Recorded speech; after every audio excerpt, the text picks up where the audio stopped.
तो भाई लोग कैसे हो। आज मैं आप लोग के लिए लेके आया हूँ पिंकी और हातिम ताई। चलिए कहानी स्टार्ट करते हैं। पिंकी, कहाँ जा रही हो? लाइब्रेरी, शायद कोई अच्छी पुस्तक पढ़ने को मिल जाए। अच्छी पुस्तक मिल जाए तो समय ठीक कर जाता है। उस कमरे में सारी पुरानी और दिमाग की खाई हुई किताबें रखी है जिन्हें लाइब्रेरी ने अनुपयोगी घोषित कर रखा है। नए एडिशन इधर है। मुझे पुरानी किताबों में ही दिलचस्पी है। लगता है वर्षों से इन किताबों को किसी ने छुआ तक नहीं। देखूँ इसका टाइटल क्या है। ओह, किताब पर इतनी धूल जमी है कि टाइटल तक छिप गया है। इसे साफ किया जाए। आज इसे ही पढ़ा जाए। हातिम ताई के किस्से। गनीमत है इस कमरे में कोई नहीं आता। शायद मेरे सिवा पुरानी किताबों में कोई दिलचस्पी नहीं लेता। सचमुच हातिम ताई की दास्तान मनोरंजक है। जी चाहता है सारा दिन पढ़ते रहो। इसमें चित्र भी है। आहा, आज कई सालों बाद किताब खुली है। ताज़ा हवा में सांस लेने को मिली। अरे, तुम तो बोलते भी हो। हाँ, क्योंकि यह जादुई किताब है। 100 साल के बाद आज यह खुली है। क्यों ना मैं बाहर घूम आऊँ। मैं चला। शहर में सब कुछ बदला हुआ लग रहा है। अपने सारे जेवर दे दो। नहीं, मैं शोर मचाऊंगी। बचाओ, बचाओ, बचाओ, कड़ाक। ओए, तू मेरा कलर टीवी तोड़ छड्डियाँ। मैंने तो एक औरत को डाकू द्वारा लूटे जाने से बचाया है। वह अबला मदद के लिए चिल्ला रही थी। ओए कबूतर, वो नाटक सी। अच्छा, मैं तुम्हारा हर्जाना पूरा कर देता हूँ। 50,000 रुपया ले लो। खाली सोना या बांगड़ू। जिस तरह हैरानी से सारी चीज़ों को देख रहा है उससे लगता है कि यह शहर में नया आया है।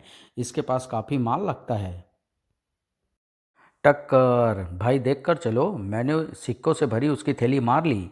हाय, वह आदमी उस वाहन के नीचे दब गया है। मुझे उसकी मदद करनी चाहिए। आह! धड़ाम! तुमने कार को तोड़ दिया, मगर तुम उसके नीचे दबे पड़े थे और हाय हाय कर रहे थे। मैं कार के नीचे लेटकर उसके डिफरेंशियल का नट कस रहा था और वह हाय हाय। कार के 2 in 1 पर रॉक म्यूजिक चल रहा है। तुमने कार का जो नुकसान किया है उसका मुआवजा भरना पड़ेगा। ओह, मेरी यह 100 रुपये की थैली गायब है। देखो, विश्वास करो, मैं हातिम ताई हूँ। मैंने भलाई करनी चाहिए थी। नौटंकी के कपड़े पहनकर तुम मुझे उल्लू नहीं बना सकते। थाने पहुँचकर होश ठिकाने आ जाएंगे। अरे, वह कहाँ गायब हो गया? बड़ी मुसीबत में फंस गया था। जल्दी से किताब बंद कर दो। छेदीलाल की समस्या। पिंकी, स्कूल की छुट्टी कब की हो चुकी है? तुम घर नहीं चल रही? मैं चिंकू का इंतज़ार कर रही हूँ। उसे कुछ देना है। चिंकू क्लास में बैठा अपना बैग संभाल रहा है। मैं जाकर उसे ले आता हूँ। चिंकू, खुशखबरी। पिंकी तुम्हारे इंतज़ार में बाहर खड़ी है। कहती है कि तुम्हें कुछ देना है। कुछ देना है? क्या?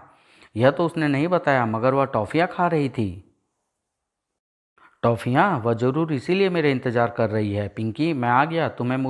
मुझे क्या देना है? यह। धड़ाक! ओह, यह किस लिए? जो तुमने क्लास में मेरे बाल खींचे थे या उस लिए? छेदीलाल जी, यह किसे पकड़ लाए? यह घोष बाबू है, हमारे नए किराएदार।